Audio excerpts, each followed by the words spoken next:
मालिक का नाम सुखों की खान है। जो लोग मालिक के नाम से जुड़ जाया करते हैं, जो सुमरन के पक्के हो जाते हैं, पहाड़ जैसे कर्म कब कंकर में बदल जाते हैं पता तक नहीं चलता। अल्लाह वाहिगुरु गौड़ खुदा रब की याद में ऐसी शक्ति है, ऐसी ताकत है कि जो भी इस ताकत से जुड़ जाता है उसे दोनों जहां की खुशियां इस मृत्यु लोक में मिलनी शुरू हो जाती हैं। ऐसा परमानंद मिलता है, ऐसी लज्जत मिलती है जिसकी कल्पना नहीं की जा सकती। तो इसलिए अगर आप परमानंद चाहते हैं, मालिक की कृपा दृष्टि के काबिल बनना चाहते हैं, तो मालिक के नाम का सुमरन किया करें। सुमरन में अनोखी शक्ति है। सुमरन इंसान के अंदर की मैल साफ कर देता है। सुमरन इंसान को आत्मबल बख्शता है। सुमरन करने से इंसान अंदर बाहर से शक्तिशाली होता चला जाता है। कोई गम, कोई चिंता, कोई टेंशन उसे सता नहीं सकती। इसलिए सुमरन के पक्के बनो। कईयों ने कहा कि जी परम पिता जी के समय या मस्ताना जी के समय नाम के बारे में नहीं कहा जाता था, क्योंकि उनका मन खुद का खराब था। खुद तो जाप करना नहीं होता था, लोगों को शिक्षा देते थे नहीं, तब तो नहीं कहा जाता था। एक एक शब्द उठा के देखो उसमें लिखा क्या है। बेपरवाह जी के कितने भजन हैं, आप ज्यादातर देखेंगे, हमें लगता है 90% 95% शब्दों में एक ही बात आती है, नाम जपो, नाम जपो, नाम जपो। तो ये क्या वचन नहीं, ये तो लिखित वचन है जिनको कोई टाल भी नहीं सकता। बेपरवाह जी ने भजन बनाए हैं। तो ये सिर्फ आदमी का जब मन खराब होता है ना, तो सतगुरु पीर फकीर को भी उसी तरीके से मोड़ लेता है। तो भाई हकीकत है, नाम जपे बिना किसी भी युग में किसी को शांति नहीं मिलती। सेवा करो, परमार्थ तन मन धन से दीन दुखियों की मदद करो, दृढ़ विश्वासी दृढ़ यकीन करो और सुमरन करो। तीन बातें रूहानियत के लिए तरक्की देने वाली हैं। बाकी बातें करोगे अकाज होता है, चुगली, निंदा। क्योंकि जब सुमरन नहीं करते, चुगली निंदा करने को दिल करेगा। आपके पास से कोई उठ के गया, सामने से गुजर गया, उसकी निंदा शुरू कर दोगे। बिना वजह दूसरों को देख देख के जलते भूनते रहोगे, आत्मा कमजोर हो जाती है।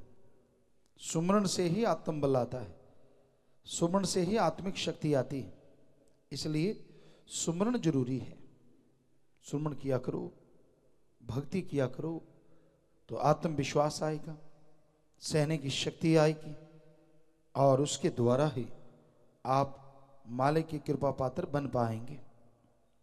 इसलिए ये बहुत जरूरी है कि आप सुमरन नियमानुसार जरूर किया करें। सुमरन के बिना बात नहीं बनती।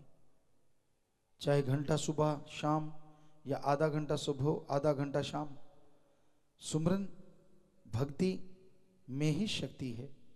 और फकीरों के पास कोई जादू टोना या राख की चुटकी नहीं होती जो सिर में डाल दी जाए, वो तो पाखंड है। सुमरन ही एक तरीका है जो आपके विचारों को बदल डालेगा। सुमरन ही एक रास्ता है जो आपको गम, दुख, दर्द, परेशानियों से आजाद करके बेगमपुर का बादशाह बना देगा। इसलिए सुमरन पे ध्यान एकाग्र करो। सुमरन करना ही करना है। कितना भी काम धंधा है, कितना भी आप बिजी हैं, सुमरन करो। मन जालिम तो ऐसा है, चाहे आप फ्री हो तो नहीं सुमरन करने देता। गप मार लिए, इधर उधर की बातें कर ली, ये क्या है, वो क्या है, फलां क्या है, बिना वजह दीवारों को तस्वीरें बनाता रहता है, पेंटिंग करता रहता है। सुमरन के टाइम देखो, खुली आंखें करके जाप करके देखो, आपके सामने अलमारी है तो अलमारी की गाथा शुरू हो जाएगी। ये थोड़ी टेढ़ी है, मेरे वाली गलत है, उसकी वाली सही है, इसमें कपड़े ज़्यादा हैं, उसमें लटक रहे हैं, इसमें नहीं है, मेरी सफाई बढ़िया, उसकी नहीं, फलां फलां। कोई बात नहीं, कोई मतलब नहीं। लेकिन मन जालिम है ही ऐसा। सुमन नहीं करने देता। इसलिए कहा जाता है बंद आंखें करके आप सुमन करें, ताकि कम से कम इन चीजों में ध्यान ना अटके। बंद आंखें कर ली तो फिर अंदर से शुरू हो जाता है। मन कौन सा कम जालिम है, ऐसे ऐसे विचार जो पहले कभी आए ही नहीं होते वो शुरू हो जाते हैं। ये करने वाला था, उसको पैसे देने थे, उससे लेने थे, बिजनेस ऐसे नहीं चल रहा, ऐसे चलेगा, फिर आप ऐसे करेंगे, फिर तू वैसे करना। क्यों उसी टाइम ज़्यादा याद आती है, आगे पीछे नहीं। आगे पीछे कोई मतलब नहीं, उस टाइम सारे रिश्ते नाते याद आने शुरू हो जाते हैं, सारे काम धंधे शुरू हो जाते हैं। जिससे लड़ा है उसको गालियाँ देना शुरू कर देता है, या उसकी टांग खिंचाई शुरू, हाँ ऐसे करेंगे फिर साले को पता चलेगा, इत्यादि इत्यादि। मन का काम ही ऐसा है, ये सुमन में नहीं लगने देता।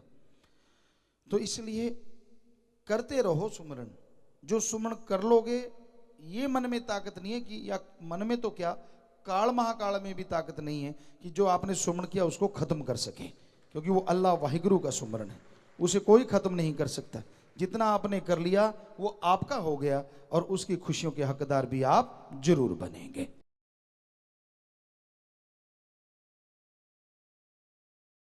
सच्चे दाता रहबर परमपिता परमात्मा, उसके प्यार में, उसकी मोहब्बत में, उसके नाम में जो शक्ति है वो कल्पना से परे है। जीव जो सोच भी नहीं सकता वह नज़ारे मालिक दिखा देते हैं जो उसके नाम का सुमरन किया करते हैं। नाम का सुमरन अनमोल है, बेशकीमती है, और हैरानी है ऐसे अनमोल बेशकीमती नज़ारे को लेने के लिए एक पैसा भी खर्च नहीं करना पड़ता। हीरे जवाहरात, सोना चांदी, जो भी गहने आप पहनते हैं उसके लिए रुपया पैसा खर्च करना ही पड़ता है। लेकिन अनमोल नाम, बेपरवाह जी ने फरमाया है, अनमोल नाम बिन मोल मिले संतों के बाजार में। संतों का बाजार सत्संग होता है। संत कहीं भी जाते हैं, दुनिया क्या सोचती है, क्या उनके दिलो दिमाग में सवाल चलते हैं, कैसे कैसे वो मामलात बना देते हैं, ये उनका मन है और वो मनमते हैं। संतों को इससे कोई लेना देना नहीं होता। पर संत यहाँ भी जाते हैं, सत्संग ही उनका बाजार होता है, और रूहों का वो वणज व्यापार करते हैं। हमेशा ऐसा ही होता है। निजामुद्दीन औलिया, उनके साथ उनके मुरीद थे, कहीं पे जा रहे थे, कहने लगे भाई आज तो वैश्या के कोठे पे चलेंगे। अब आम आदमी जाते हैं वो तो यही सोचेंगे कि ये भी तो आदमी है, तो वो वैश्या के कोठे पे चढ़ गए। बाकी जितने भी मुरीद थे खिसक गए, कुछ खिसक गए, कुछ बातचीत करने लगे, यार ये भी कोई बात है, क्या कहेंगे लोग, आपका गुरु कहाँ गया, वैश्या के कोठे पे। तो कुछ रुक गए, 20-25% चले गए। तो वहां वैश्या के गेट पे खड़े, गेट खटखटाया, वो बाहर आई, कहने लगे भी हमें तो एक अलग कमरा चाहिए। 20-25% और खिसक गए, अलग कमरा चाहिए, ये क्या मतलब। कहने लगे महाराज और कोई सेवा, कहने लगे आप भी वहीं आइए। खिसक गए, कुछ 20-25% और खिसक गए। तो पूरी रात वो वहां रहे। अगली सुबह तक सिर्फ एक ही उनका मुरीद जो बेहद खास था, तो वही बचे, बाकी सब चले गए। और हकीकत में हुआ ये कि उन्होंने वहां पे सत्संग किया। वो वैश्यों की जो हेड थी उसको बुलाया, इसलिए पहले उसको ज्ञान दिया, और उसके बाद जितनी भी वहां रहने वाली लड़कियां थी उनको ज्ञान दिया, और उसके चंगुल से सारी लड़कियों की मुक्ति करवा दी। पर जिनके मन गंदे होते हैं, जो खुद नरक के कीड़े होते हैं, वो कैसे सोच सकते हैं? वो तो यही सोचेंगे वेश्यावृत्ति में लिप्त लोग, जो हम हरामखोरी करते हैं ये भी हरामखोरी करते हैं। तो ये कलयुग है, अब तो बहुत ही भयानक कलयुग। इंसान की जैसी गंदी सोच होती है वैसा दूसरे को वो देखता है। बड़े चालबाज हैं इस संसार में, बड़े ही चालबाज, दिखने में कुछ और, करने में कुछ और। दाता पुल दाता नाल प्यार पा लिया, बेपरवाह जी ने एक भजन लिखा है। और आज कलयुग के इस टाइम में, क्योंकि जब भी उन्होंने लिखा तब भी वो 100% खरा उतर रहा था हर चीज पे, और आज भी उतर रहा है। दाता को भूल गया, जिसने दातें दी उस मालिक को भूल गया, और दाता पैसा जमीन जायदाद ये वो उससे प्यार डाल दिया, भूल गया सब कुछ, भूल गया तन मन धन से परमार्थ करना, और जिस थाली में खाए उसी में छेद करने शुरू कर दिए। ऐसा घोर कलयुग आ गया है। दिखने में कुछ और नजर आते हैं पर इतने मतलब परस्त हैं लोग, इतने नमक हराम है लोग, सभी नहीं पर कुछ सफेदपोश ऐसे लोग नजर आते हैं हर क्षेत्र में, हर जगह पे। तो ऐसों से जितना दूर रहो, जितना परहेज करो उतना ही अच्छा। आपको कैसा पता चले कि ये अब सही है, कब गलत हो गया? अगर वो अल्लाह वाहिगुरु राम के गुण गाता है, शुरू से गाता आया, आज भी गा रहा है, आपको कोई नाजायज काम करने के लिए नहीं कहता, राम नाम के रास्ते पे चलने के लिए कहता है, सेवा सिमरन सत्संग में दिल उसका लगता है और आपका लगाने के लिए कहता है, तो 100% वो खरा है। अगर वो कभी किसी आदमी में कमी निकालता है, कभी किसी में, ये प्रबंधक सही नहीं, ये फलाना सही नहीं, ये दिंकड़ सही नहीं, समझ लो उसकी लुटिया डूबने वाली है। क्योंकि उसको किसी से क्या लेना देना। आप अपना बिजनेस करो, काम करो, धंधा करो, राम का नाम जपो बस। और जैसे वो इस तरह की बातें करने लगता है और आप सुनना शुरू कर देते हैं, समझ लीजिए आपका मन भी हरामी होने वाला है। ऐसे लोगों से सावधान हो जाओ। क्यों, पहले क्या था और अब क्या हो गया? फकीर संत गुरु तो कभी किसी को बद्दुआ नहीं देते, क्योंकि चलता पैसा कब खोटा हो जाए इसका कोई मालूम नहीं पड़ता। तो इसलिए ऐसे लोगों से सावधान हो जाओ, क्योंकि वो गिर चुके हैं, मन के हाथों मजबूर हो चुके हैं, चाहे माया के यार बन गए या मोह ममता में फंस गए, भूल गए उस मालिक देने वाले को। अगर वो दे सकता है तो वो ले भी सकता है। सारी रौनकें उड़ जाती, मुंह से मक्खी नहीं उड़ती। फिर इतना बुरा हाल होता है कहने सुनने से परे। तो कई लोग चालाक ज़्यादा पड़ गए, ज़्यादा कड़ गए, ऐसी चालाकियाँ करते हैं, शातिराना चीज़ें करते रहते हैं और वो पल पल भरते हैं। मालिक कृपा करता है, उस जो भी आदमी सेवा करता है तन मन धन से, कोई कमी नहीं छोड़ता मालिक। लेकिन इंसान अगर बुरे कर्म करने लग जाए तो भाई फिर भरना भी उसको पड़ता है।